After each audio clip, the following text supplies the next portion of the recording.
Okay, so we're going to start off with sanding the windowsill and a skirt board. And what it is that I've got this mouse from Black & Decker.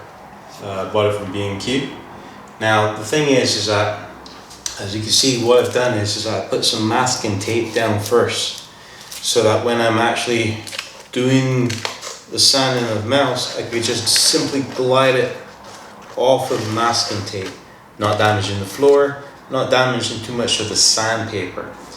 So this is my third sanding mouse I've actually purchased, and what I've come to learn is that it's really good for metal and wood, not really too good for the walls, because as soon as the dust gets in here, what will tend to happen is that this gets clogged up, broken, it doesn't work that well.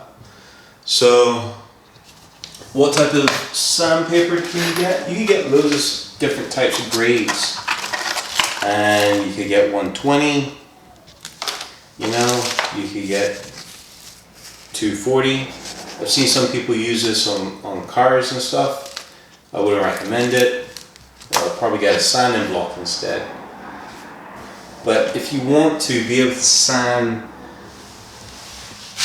the boards a lot quicker, especially the doors, you need something that's going to take that effort out of it.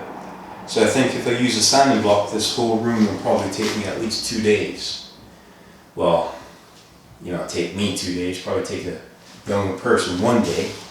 This mouse, I should be able to do this whole room and everything in about 3 hours, carefully and stuff.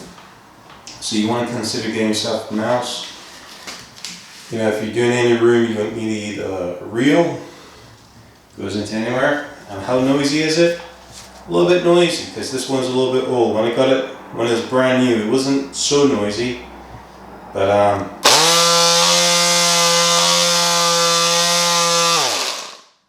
there you go. So I'm going to do this when I get to the next stage. Shoot the next recording.